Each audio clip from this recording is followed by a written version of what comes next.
नमस्ते दोस्तों, आप सबका एक बार फिर से स्वागत है आपके अपने YouTube चैनल सत्य सनातन में। बहुत सारी बातें हैं, लेकिन एक हिंट दूं आपको, हंसना नहीं है क्योंकि दिल से बहुत बुरा लगता है।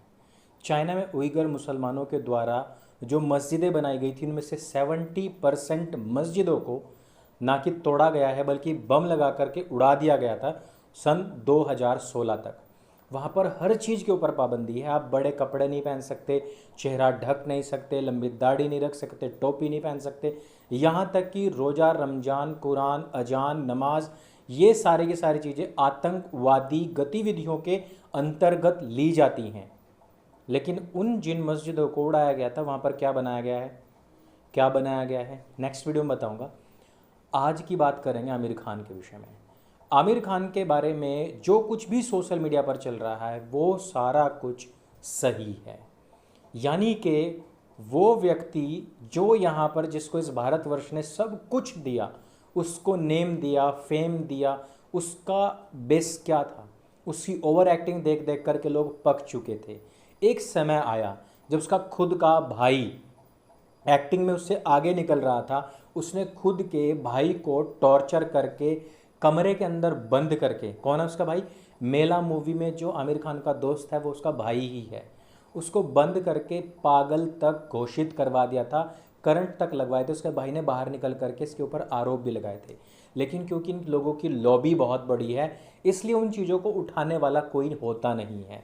ये वो व्यक्ति है जिसने गुजरात के मुख्यमंत्री रहते हुए नरेंद्र भाई मोदी जी के खिलाफ बड़े आंदोलन छेड़े थे और इसने उस टाइम पर भी घटिया बयानबाजी की थी। ये वो व्यक्ति है जिसको इस भारतवर्ष ने अपना ब्रांड एम्बेसडर बना करके रखा। ये वो भारतवर्ष है जिसने इसकी ओवर एक्टिंग को झेलते हुए, इसके ओवर रेटेड जितनी फिल्म्स थी उन सबको देखते हुए भी इसको प्यार दिया। लेकिन ये एक टाइम आता है और कहता है कि ये हिंदुस्तान जो वो असहिष्णु हो गया है, इनटॉलरेंट हो गया है। उसके विपरीत जब कमलेश तिवारी जी की हत्या होती है, या फिर हिंदुस्तान के अंदर खड़े होकर के मुसलमान कहते हैं कि हम 15 मिनट के लिए अगर पुलिस को हटा दें तो हम इन 100 करोड़ को ख़त्म कर देंगे, या फिर मुसलमान ये कहते हैं कि 50 साल के बाद हम राम मंदिर को तोड़ करके यहाँ पर मस्जिद बनाएंगे, इनटॉलरेंस कहीं दिखाई नहीं देता है।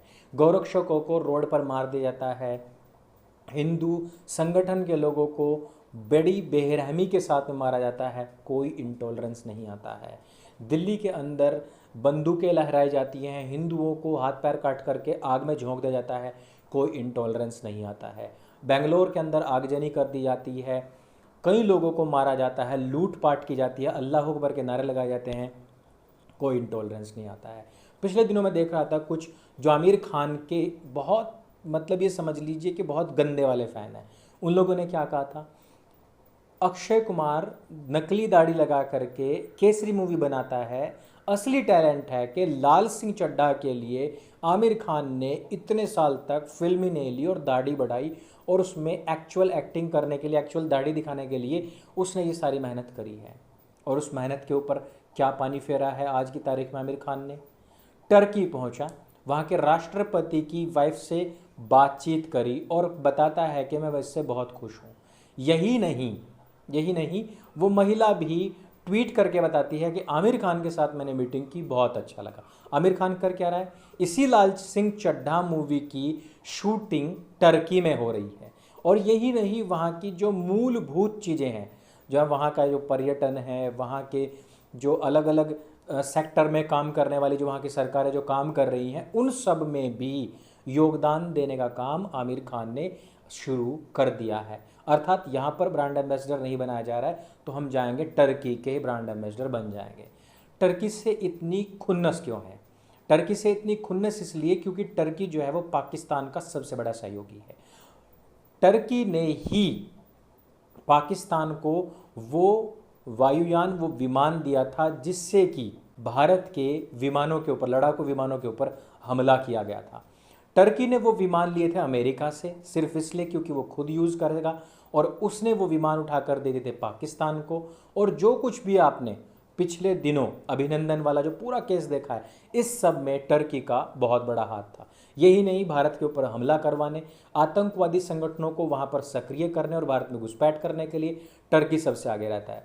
आप लोगों को भी पता है कि चाइनीज़ फंडिंग के द्वारा पाकिस्तान प्रायोजित पाकिस्तान ऑक्यूपाइड कश्मीर के लोगों के द्वारा भारतीय कश्मीर में जो बैठे हुए मुस्लिम लोग थे उनको दिल्ली में ट्रांसफ़र किया गया था, ताकि यहाँ पर झगड़ा किया जा सके, ताकि यहाँ पर आगजनी की जा सके, ताकि यहाँ पर ट्रंप के दौरे के समय पर यहाँ अशांति का माहौल बनाया जा सके, क्रिएट किया जा सके। और इस सब के पीछे कौन था, किसका सपोर्ट था? टर्की का। टर्की ने हिंदुस्तान में भारतीय मुसलमानों को आक्रोशित करने के लिए, उनके अंदर गुस्सा पैदा करने के लिए बहुत सारे अलग अलग अपने लेवल पर प्रोग्राम्स चलाए हुए हैं। और उसी टर्की के साथ में आमिर खान बैठता है, मीटिंग करता है, खुश होता है और वहाँ के जो मूलभूत सुविधाएं हैं उनमें अपना सहयोग करने की बात करता है। इस लिंक को आप समझते हैं? नरेंद्र मोदी सरकार आई, उसके तुरंत बाद में इंटॉलरेंस हो गया है, आमिर खान ऐसा कहता है। उसके साथ ही साथ उसकी जो टीम के लोग हैं वो सब यही बात कहते हैं। इसके साथ ही साथ हम ये ना देखें कि सिर्फ टर्की के साथ में बैठ करके बात कर ली है, हमें ये भी देखना पड़ेगा कि इजराइल के साथ में आमिर खान के बर्ताव, रवैये और उसके स्टेटमेंट क्या हैं। जिस समय पर भारतवर्ष के अंदर सन 2018 में इजराइल के प्रधानमंत्री बेंजामिन नेतान्याहू आए थे और उन्होंने बहुत सारे जो बॉलीवुड की हस्तियां थी उन सबसे मुलाकात की थी, तो यहाँ के जो टॉप 3 फिल्मी हस्तियां हैं, जिसमें शाहरुख खान, आमिर खान और सलमान खान हैं, तीनों ने ही बेंजामिन नेतान्याहू से मिलने से मना कर दिया था।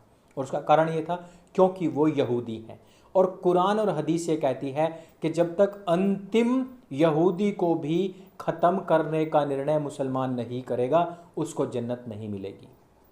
यही नहीं, आमिर खान एक स्पेशल स्टेटमेंट रिलीज करता है कि वो नहीं मिलेगा। बेंजामिन नेतन्याहू के लिए कमी नहीं है, लेकिन ये लोग अपनी औकात बताते हैं कि इनकी सोच का स्तर क्या है। बेंजामिन नेतन्याहू भारतवर्ष की, और यही नहीं बेंजामिन नेतन्याहू नहीं, पूरा जो इजराइल का जो अभी तक शासन सत्ता रहा है उन लोगों ने भारत की तरक्की में, भारत के सुरक्षा तंत्र में हमेशा हर जगह सहयोग किया है। यही नहीं, जिस समय पर इजराइलियों के, यहूदियों के सैक्रेड प्लेस का उनको वापस मिले अथवा नहीं, उसके ऊपर हक किसका है, उस सब चीज़ों के लिए भी भारतवर्ष से जब वोटिंग का टाइम आया था तो भारत ने इजराइल के खिलाफ वोटिंग की थी, फिर भी इजराइल ने भारत का साथ दिया था। यही नहीं, सर्जिकल स्ट्राइक 2 जो पाक ऑक्यूपाइड कश्मीर के ऊपर भारतवर्ष ने की थी, उसमें इस्तेमाल किए जाने वाले मिसाइल्स, जो जहाज़ थे वो, और जो टेक्नोलॉजी थी, जो टाइमिंग टेक्नोलॉजी थी, वो सारी की सारी इजराइल की थी। और इस बात की पुष्टि भारत ही नहीं बल्कि खुद पाकिस्तान ने भी की थी। भारत की सुरक्षा हो, सामरिक समझौते हों या यहाँ की टेक्नोलॉजी हो, चाहे कुछ भी क्यों ना हो, इजराइल उसके साथ में हमेशा आगे बढ़कर खड़ा रहा है। बल्कि 2014 के बाद तो ये संबंध और भी अच्छे हुए हैं। और सबसे बड़ी चीज़, तीसरे पॉइंट पर पहुंचते हैं कि टर्की और इजराइल की नहीं बनती है। अब आपके देश में आपके नाम से खा करके, आपके दिए हुए पैसे से, आपकी दी हुई प्रसिद्धि से फेमस होकर के एक व्यक्ति आपके मित्र देश के खिलाफ जाता है, उनके प्रति अपनी जो दुर्भावना है वो प्रकट करता है, भारत का जो सबसे बड़ा दुश्मन है उसके साथ में मिलता है, बैठता है, और उसके साथ में मिलता बैठता है जो कि आपके मित्र देश का भी दुश्मन है, तो इसको आप क्या कहेंगे? ये नमक हरामी हुई या नहीं हुई? ये है उम्मत का concept. Once a Muslim always a Muslim इसी वजह से होता है कि वो मुसलमान ही रहता है, भले वो कितना ही क्यों ना पढ़ ले, वो पढ़ लिया हो, लिख लिया हो, चाहे कुछ भी क्यों ना हो, लेकिन वो रहेगा एक मुसलमान ही। टर्की वो देश जिसने कि हागिया सोफिया चर्च, जिसको कि म्यूजियम में बदला गया था, उसको वापस से मस्जिद बनाया है। अर्थात वो देश उन लोगों के लिए आदर्श देश है जो कि किसी चर्च को, किसी म्यूजियम को मस्जिद में कन्वर्ट कर दे। वो उन लोगों के लिए आदर्श है जो भारत के खिलाफ जाकर के स्टेटमेंट ही नहीं बल्कि उसके खिलाफ कार्य भी करे। वो उस देश के पक्ष में गया है जो भारत के सबसे बड़े दुश्मन देश पाकिस्तान का सबसे अच्छा दोस्त है। ये नेक्सस है, ये वो दोस्ती है जो चिंतित करती है भारतीय युवाओं को कि वो किसको अपना आदर्श, किसको अपना हीरो मान करके बैठे हुए थे और आज उसने अपना कौन सा रंग दिखाया है। यही नहीं, कुछ न्यूज़ पोर्टल से ये भी खबर आई है कि आमिर खान ने एक स्टेटमेंट दिया था जिसमें उसने कहा था कि मेरी वाइफ किरण राव भले ही हिंदू हों लेकिन मेरे बच्चे हमेशा मुसलमान रहेंगे, वो हमेशा इस्लाम को ही फॉलो करेंगे। जो व्यक्ति बूढ़ा होते होते, यानी कि वो व्यक्ति जो हज को जाता है, वो व्यक्ति जो भारत के खिलाफ बयानबाजी करने वाले शाहिद अफरीदी से मिलता है, वो व्यक्ति जो भारत के खिलाफ बयानबाजी ही नहीं बल्कि हिंदुओं के खिलाफ नफरत उगलने वाले मौलानाओं के साथ में खड़ा होकर के फ़ोटो खिंचवाता है जो कि पाकिस्तान से रिलेटेड है, भारतवर्ष के लोगों, यहाँ के संत समाज से नहीं मिलने जाता है, उनके खिलाफ बयानबाजी करता है, इसके विपरीत पाकिस्तान के लोगों से मिलता है, पाकिस्तान के मित्र देश भारत के दुश्मन देश से मिलता है, भारत के मित्र देशों के दुश्मन देशों से मिलता है, वहाँ की तरक्की की बात करता है और उनसे मिलकर के खुश होता है, अपनी फिल्म की शूटिंग वहीं पर करता है। इस सब चीज़ों से आपको क्या जानने को मिलता है कि आपने अभी तक जिन लोगों को फॉलो किया, जो लोग आपको अभी तक अच्छे लगते थे, जिन लोगों को आप अपना आदर्श मानते थे, वो सारे के सारे फेक निकले। यानी कि वो व्यक्ति जो खाता आपका दिया है वो गाता इस्लाम का है। इस्लाम पूरे विश्व में एक है। कोई ये बिल्कुल भी ना सोचे कि भारत एक सेक्युलर कंट्री और यहाँ का मुसलमान सेक्युलर है।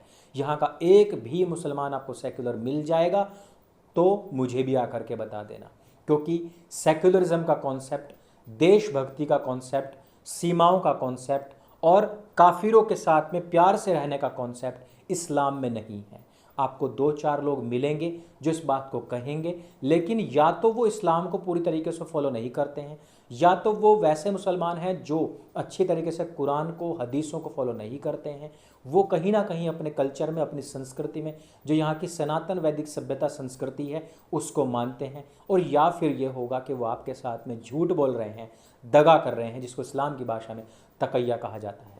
और ऊपर से महोदय कहता है कि मेरी जो औलादें हैं वो इस्लाम का ही आगे पालन करेंगे। आपको सोचना है कि आप अभी तक किस रास्ते पर थे। गलती को स्वीकार कीजिए, अपने आदर्शों को बदलिए और इन फिल्मी भांडों का बहिष्कार कीजिए। इस वीडियो में सिर्फ इतना ही। ये वीडियो अगर आपको अच्छी लगे तो उसको सबके साथ में शेयर अवश्य कीजिए।